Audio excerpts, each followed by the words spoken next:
Hello hi friends, అందరు బాగున్నారా? Night Palani Subrahmanya స్వామి గుడి దర్శనం చేసుకొని మధురైకి వచ్చాము. మిడ్ నైట్ 12 అయింది. రూమ్ అక్కడెక్కడ తీసుకోవడం ఎందుకని చెప్పేసి గుడి చుట్టూ ఒక రూమ్ ఉంటుంది, రోడ్ ఉంటుందండి. ఆ రోడ్లోనే ఉన్న గోపురం గ్రాండ్ అనే హోటల్లో రూమ్ తీసుకున్నాము. ఇది ఎక్సల్ వెస్ట్ గోపురం అండి. మార్నింగ్ 6 అయింది. క్యూ లైన్లో అప్పుడే భక్తులు దర్శనం కోసం చాలా మంది వెయిట్ చేసి పోతున్నారు. ఇక్కడ మధురైకి రావాలంటే మనకి చాలా ఫెసిలిటీస్ ఉన్నాయి. మనకు రైల్వే స్టేషన్ ఉంది, ఎయిర్పోర్ట్ ఉంది. మనకి బెంగళూరు నుంచి, కోయంబత్తూరు నుంచి చాలా కనెక్టివిటీస్ ఉంటాయి. మన చెన్నై నుంచి చాలా కనెక్టివిటీస్ ఉంటాయి. మన హైదరాబాద్ నుంచి రావాలన్నా చెన్నైకి వచ్చి అక్కడ నుంచి కనెక్టివిటీస్ చాలా ఉంటాయండి. ఇక్కడ మేము తీసుకున్న రూమ్ వచ్చేసి గోపురం గ్రాండ్లో. ఒకసారి రూమ్ ఎలా ఉందో చూపిస్తారండి మీకు ఒకసారి. చాలా నీట్గా ఉంటుంది మెయింటెనెన్స్ అని చెప్పేసి చాలామంది మాకు కూడా సజెస్ట్ చేశారు. అందుకే మేము నైట్ ఎక్కడ ట్రై చేయలేదు. మొత్తం కీ సిస్టమ్ అండి, సెక్యూరిటీ బాగానే ఉంటుంది. ఇదండి 4 మెంబర్స్ ఉండడానికి టీవీ, టవల్స్, షాంపూస్ అన్ని వాళ్ళు ప్రొవైడ్ చేస్తారు. మనకి బ్రేక్ఫాస్ట్ కూడా కాంప్లిమెంటరీ ఇచ్చారు. యాక్చువల్ బయట నుంచి వచ్చి చేసే వాళ్ళకి 210 రూపీస్ అండి బ్రేక్ఫాస్ట్, అన్లిమిటెడ్ కాంబో. మనం నెక్స్ట్ గుడి టైమింగ్స్, ఆలయ విశిష్టత గురించి, అమ్మవారు స్వయంగా వెలిసారా, ఎవరైనా ప్రతిష్ఠించారా అనే విషయాలు ముందుగా తెలుసుకుందామండి. ఇక్కడ మాకు ఫ్రెష్ అయిపోయి వచ్చాము.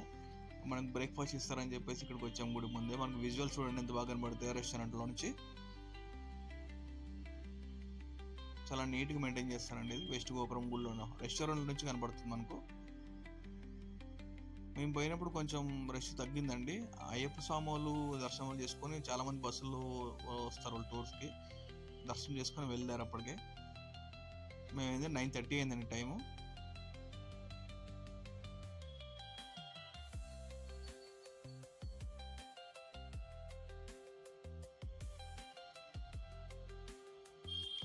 దోశ, ఇడ్లీ, పూరి అన్లిమిటెడ్. మనం మళ్ళీ అడిగితే రిపీట్ చేస్తే వాళ్ళు ఆర్డర్ ఇస్తారు. మధ్యాహ్నం లంచ్ కూడా ఉంటుందండి. మన సౌత్ ఇండియా మీల్స్ వచ్చేసి 190 రూపీస్ అన్నారు. నార్త్ ఇండియన్ మీల్స్ వచ్చేసి 250 రూపీస్ అన్నారు. ఇంకా టిఫిన్ చేసుకుని దర్శనంకి వెళ్ళొస్తాము. టిఫిన్ అయితే సూపర్ అండి, మీరు కూడా ఒకసారి ట్రై చేయండి. ఇది వెస్ట్ గోపురం నుంచి లోపలికి వెళ్ళేటప్పుడు మనకి ఇక్కడ టికెట్స్ లోపల అమ్ముతారు. అక్కడ లైన్లో నిలబడి లోపల రాగానే 100 రూపీస్, 150 రూపీస్ టికెట్లు ఉంటాయండి. మనం ఉన్న హోటల్ దగ్గర నుంచి వెస్ట్ గోపురం నుంచి గుడి చుట్టూ మీకు ఒకసారి చూపిస్తానండి. చాలా హోటల్స్ ఉంటాయి. మన మెటల కంచు విగ్రహాలు, కంచు షో పీసెస్ చాలా అమ్ముతారు ఇక్కడ. ఇది వెస్ట్ గోపురం ఆపోజిట్లో మొత్తం కమర్షియల్ స్ట్రీట్ ఉంటుంది అనమాట. ఆ సరౌండింగ్స్లో అంతా బట్టల షాపులు, హోల్సేల్గా పిల్లల బొమ్మలు అంతా హోల్సేల్ ఆర్డర్స్ ఉంటాయి. ఇక్కడ నుంచి చాలా ఎక్స్పోర్ట్ ఉంటుంది.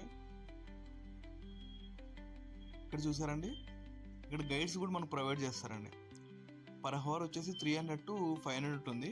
15 మెంబర్స్కి గైడ్ చేస్తే 300, 30 మెంబర్స్ గైడ్ చేస్తే 500.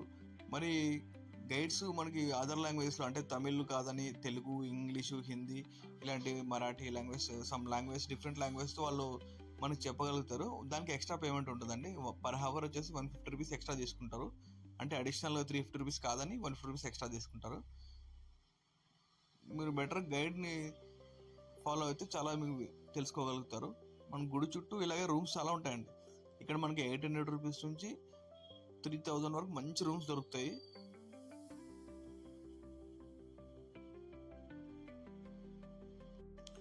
గుడి టైమింగ్స్ వచ్చేసి మార్నింగ్ 5 o'clock నుంచి 12:30 వరకు ఉంటుంది.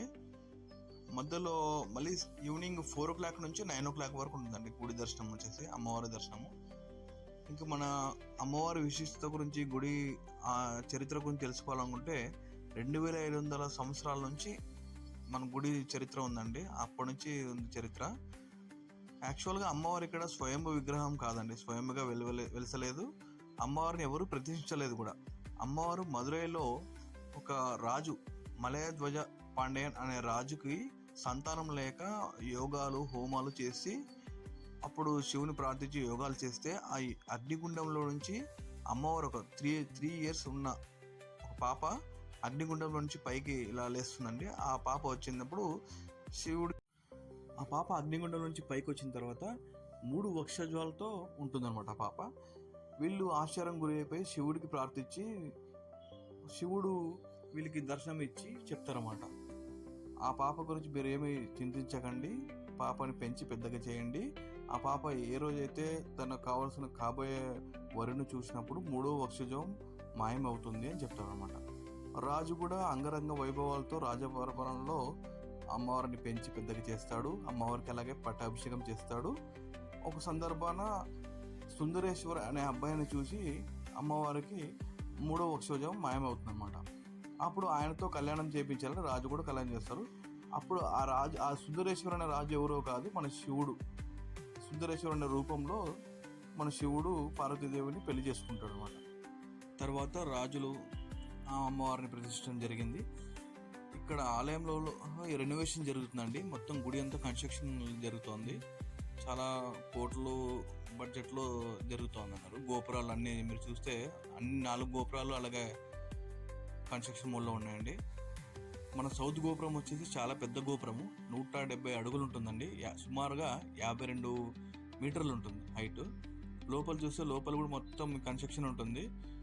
మామూలు పిల్లర్లు కాదండి. లోపల ఒక పిల్లర్ ఇంకో పిల్లర్గా సేమ్గా ఉండవు. అంత బొమ్మలు ఉంటాయి, అంత శిల్పాలు ఎలా చెక్కారంటే కొన్ని 100,000 శిల్పాలు ఉంటాయి. పిల్లర్స్ లాగా ఉంటాయి. ఎంత హైట్ ఉంటాయంటే మీకు ఒక కోనేరు ఉంటుందండి లోపల. మనం సినిమాలో చూసాము కోనేరు. అలాంటి సినిమా వచ్చేసి సెట్ అనమాట. అమ్మవారి గుళ్ళో గర్భగుడికి పోయేటప్పుడు మనకు ఒక కోనేరు కనపడుతుంది. ఆ కోనేరులో బంగారు కమలం ఉంటుంది అనమాట. ఆ కోనేరు కూడా పెద్ద చరిత్ర ఉంది అన్నారు. ఇంద్రలోకం నుంచి ఇంద్రుడు వచ్చి స్నానం చేసి అని చెప్పారు. ఆ బంగారు కమలం ఉంటుంది కోనేరులో. మనకి ఇక్కడ చూసారంటే చాలా ఇక్కడ పోలీస్ స్టేషన్ కూడా కనపడుతుంది. రైట్ సైడ్లో పోలీస్ స్టేషన్ ఉంటుంది మనకి. ఇక్కడ గుడి ప్రతి గోపురంలో నుంచి లోపలికి ఎగ్జిట్ ఉంటుందండి. లోపలికి ఎగ్జిట్ కావచ్చు. అక్కడి నుంచి కూడా లోపల టికెట్లు అమ్ముతారు. ఇక్కడ సుమారు గోపురం చుట్టూ పోలీసులు కూడా ఉంటారు. జాబపడుతున్న ఇక్కడ పోలీస్ స్టేషన్ ఇచ్చారు. లెఫ్ట్ సైడ్ వచ్చేసి మీకు అమ్మవారి శ్లోకాలు, కొటేషన్స్ చాలా కనపడతాయండి. ఇక్కడ ఫుట్బాల్ లాగా ఉంది కదండి, అక్కడ రాసి ఉంటారు అనమాట. మీకు చాలా మంచి మంచి లైన్స్ ఉంటాయి. ఒకసారి చూసి చదవండి ఒకసారి. అమ్మవారికి పండుగలు శివరాత్రి అప్పుడు కానీ, ఇంకా మన శివుడికి ఎలాగైతే పూజలు జరుగుతాయో మహాశివరాత్రి, ఇంకా ఉగాది కానీ అమ్మవారి బ్రహ్మోత్సవాలు జరుగుతాయి. చాలా అంగరంగ వైభవంగా జరుగుతాయండి. మన తమిళనాడు రాష్ట్ర లోగోలో కూడా మన వెస్ట్ గోపురం ఉంటుంది చూడండి. చాలా రెనోవేషన్ వర్క్ జరుగుతుందండి లోపలంతా. ఇంకా లోపల వచ్చేసి ఆలయంలో మనం ఫోన్స్ అలవ్ లేవండి. Phones, digital cameras, watches, smart watches, electronic gadgets అన్ని మనం బయట పెట్టేసి లోపల దర్శనానికి వెళ్ళాలి. లోపల కూడా చాలా మరమ్మతులు జరుగుతూ ఉన్నాయి. కుట్లతో లోపల అలా జరుగుతున్నాయి. చూసారండి లోపల అన్ని కంచుతో చేసిన విగ్రహాలు, అయ్యప్ప స్వామి విగ్రహాలు, గణపతి స్వామి విగ్రహాలు ఇళ్ళల్లో పెట్టుకోవడానికి, గుళ్ళో దర్శనం పెట్టుకోవడానికి దర్శనం విగ్రహాలు దొరుకుతాయి. షోకేస్గా ఉండి పెట్టుకోవడానికి కూడా చాలా దొరుకుతాయండి. ఇలా మీకు కార్నర్ లెఫ్ట్ సైడ్ ప్రతి దగ్గర కార్నర్కి రోడ్స్ కనెక్టివిటీ వస్తుంటాయండి. ఇప్పుడు మనం నార్త్ గోపురం దగ్గరికి వెళ్తున్నాము, ఈస్ట్ గోపురం దగ్గరికి వెళ్తున్నామండి. ఈస్ట్ గోపురం నుంచి సీదాగా వెళ్తే అమ్మవారి గర్భగుడి దగ్గరికి వెళ్తా ఉంటుంది. అంటే స్ట్రైట్గా అలాగే దర్శనం ఉంటుంది. అమ్మవారికి ఈస్ట్ గోపురం నుంచి చక్కగా ఉంటుంది. కోనేరు నుంచి మనం లోపలికి వెళ్ళేటప్పుడు ఫస్ట్ మనకు వినాయకుడు దర్శనం ఇస్తాడు. వినాయకుడు తర్వాత అమ్మవారికి ఉత్సవ విగ్రహాల్లో ఉన్నట్టు ఒక వాహనం మీద ఉంటుంది అమ్మవారు. వినాయకుడి దర్శనం తర్వాత అమ్మవారి దర్శనం కనబడుతుందండి. ఇక్కడ చూడండి రాశారు. మొబైల్స్, ఎలక్ట్రానిక్ గ్యాడ్జెట్స్ అన్నీ ఇక్కడ పెట్టేసి ఇక్కడ టికెట్లు ఇస్తారండి. ఇక్కడ టికెట్లు తీసుకుని లోపలికి వెళ్ళాలి. ఇది ప్రతి గోపురం దగ్గర ఇలా మొబైల్ అన్ని పెట్టేసి ఉంటుంది. టికెట్లు కూడా అమ్ముతూ ఉంటారు. అక్కడ గణపతి దర్శనం అయిన తర్వాత అమ్మవారి దర్శనం అక్కడ వాహనం మీద కనబడతారు. దాని తర్వాత అమ్మవారి దర్శనం అండి. అమ్మవారిని ఇలా ఎప్పుడు చూసింటారు మీరు. మీనాక్షి అమ్మవారి రూపం మాత్రం మహా అద్భుతం అండి. చూసారండి గూడు ప్రాంగణం ఫోటో ఒకసారి. అమ్మవారి దర్శనం అయిపోయిన తర్వాత సుందరేశ్వర స్వామి అంటే మన శివుడు దర్శనం, అమ్మవారి దర్శనం తర్వాత శివుడు దర్శనం లోపల ఉంటుందండి. అక్కడ లోపలే ప్రసాదాలు అమ్ముతారు. ప్రసాదాలు, చిన్నపిల్లలకి కావాల్సిన తినే వస్తువులు కూడా అమ్ముతారు. ఒక చిన్న కౌంటర్ ఉంటుంది. ఇక్కడ మనకి చీరలు, డ్రెస్సులు, పిల్లలకి సాంప్రదాయ వస్తువులు కూడా ఇక్కడ అమ్ముతారు. డ్రెస్సులు అంటే మనం మామూలుగా కొన్ని ట్రెడిషనల్ వేర్స్ మీరు మర్చిపోయినా ఇక్కడ తీసుకోవడానికి అవకాశం ఉంటుంది.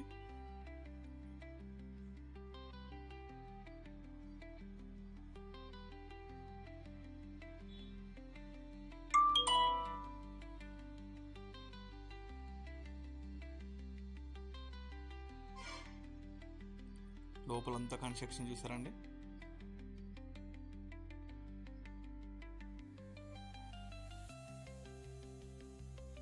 లోపల చాలా మండపాలు ఉంటాయండి. 1000 స్తంభాల మండపాలు ఉంటాయి. 1000 స్తంభాల మండపం అండి.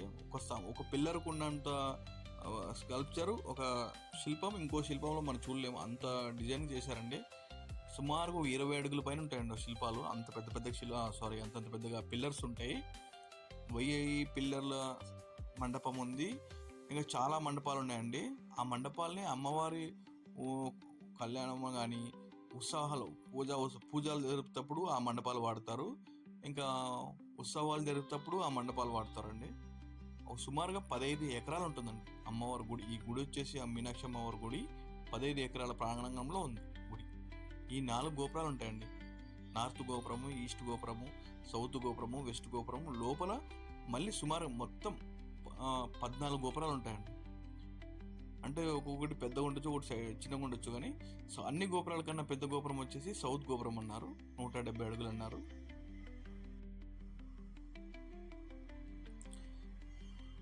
మన 1974లో కుంభాభిషేకం చేశారు.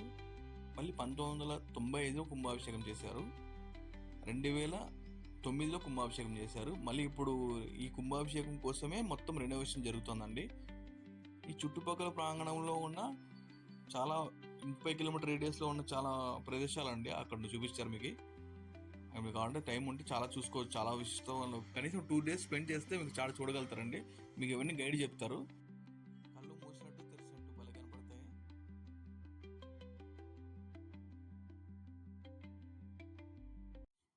వినాయకుడు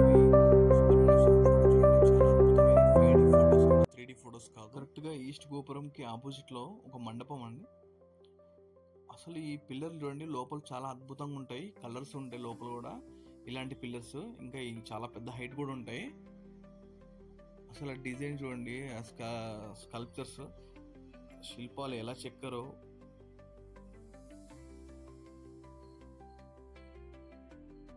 అద్భుతం అసలు.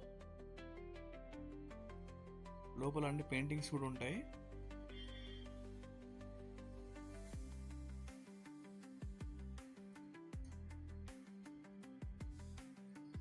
ఇలాంటివి 1000 స్తంభాలు ఉంటాయి. మీరు ఒకసారి ఊహించుకోండి, 1000 స్తంభాల మండపం. మరి గుడి లోపల అలా వెళ్తూ ఉంటే లోపల స్తంభాలు, అన్ని స్తంభాలకి అలా శిల్పాలు చెక్కింటారు. కొన్ని వేల శిల్పాలు. రాజగోపురం, ఈస్ట్ రాజగోపురం.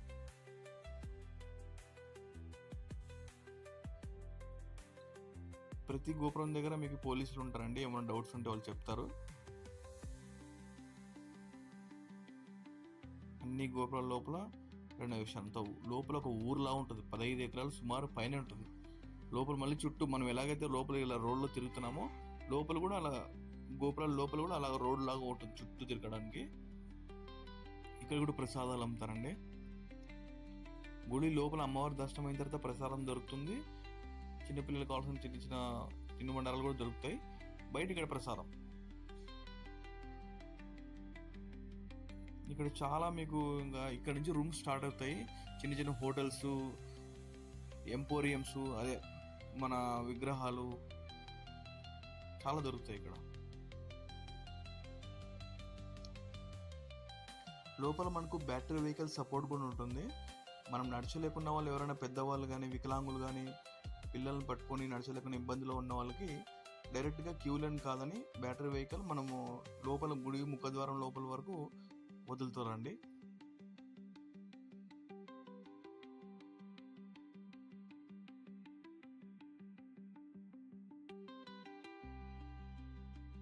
పిల్లలు డ్రాయింగ్ చేసుకునే బుక్స్ ఆ పాప అమ్ముతా ఉంది. మన బళ్ళారి సైడ్ అంట. దాని దగ్గర డబ్బులు లేవమ్మా అంటే, లేదు ఎంతో తీసుకున్నా అంటే వచ్చిన డబ్బులు ఇచ్చేసాంగా.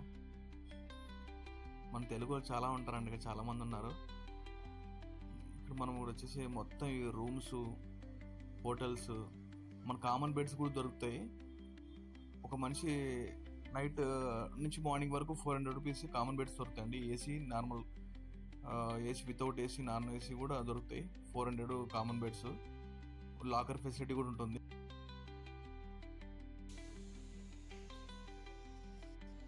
చుట్టే మీకు మ్యాక్సిమం రూమ్స్ దొరికిపోతాయండి. కాస్ట్లీ రూమ్స్ నుంచి మామూలుగా డార్మెటరీ బెడ్స్ వరకు అన్నీ దొరుకుతాయి. మనం ఈ రోడ్ అంతా దాటేసి గుడి ప్రాంగణం అంతా దాటేసినామంటే అవతల పక్క అంతా ఫుల్ కమర్షియల్ ఏరియా ఉంది. మొత్తం షాపింగ్సే ఉంటాయి ఎక్కువ, హోల్సేల్ టు రిటైల్ వరకు.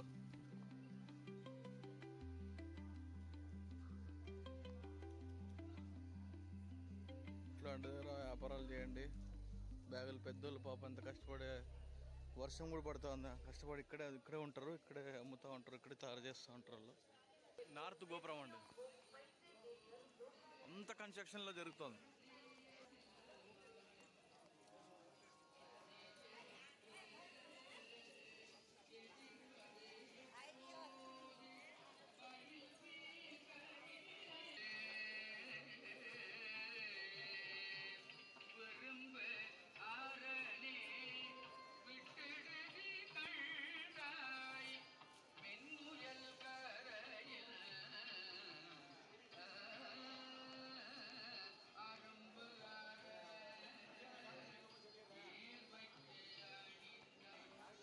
అమ్మవారికి ఇక్కడ నుంచి దీపాలు, పూలు, నెయ్యితో వెలిగించడానికి ఒత్తు దీపాలు, టెంకాయలు అవన్నీ ఇక్కడ నుంచి తీసుకెళ్తారండి.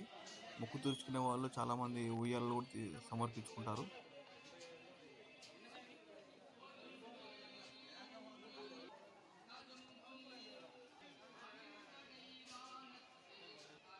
ఆ గోపురానికి ఉన్న తలుపులు చూడండి ఒకసారి ఎంత పెద్దగా ఉన్నాయో. ఇక్కడ మొక్కులు చెల్లించు. ఇక్కడ ఐసిఐసిఐ బ్యాంక్ ఉందండి, ఎగ్జాక్ట్ నార్త్ గేట్ దగ్గర, నార్త్ గోపురం దగ్గర.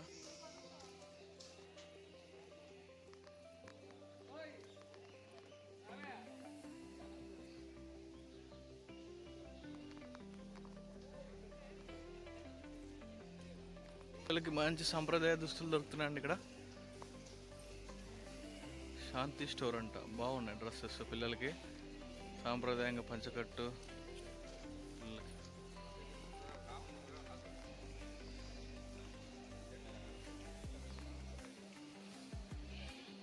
Arts and hand crafts and jewellery.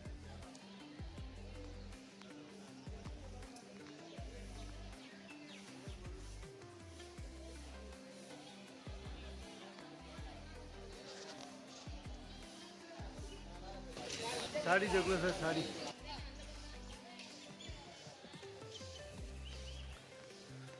ఇది వెస్ట్ గేట్ పోయే దారండి, వెస్ట్ గేట్ పోతున్నాం. ఇక్కడే మన హోటల్ రూమ్ కూడా ఉండేది.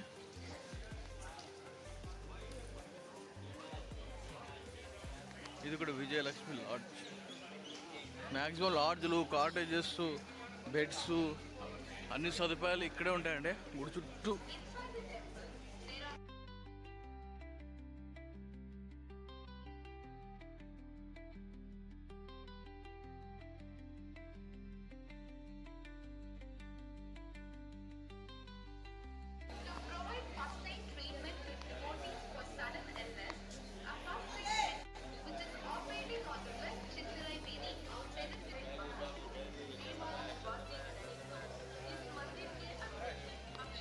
ఇదే హోటల్ అండి ప్రస్తుతానికి రూమ్లో ఉండేది.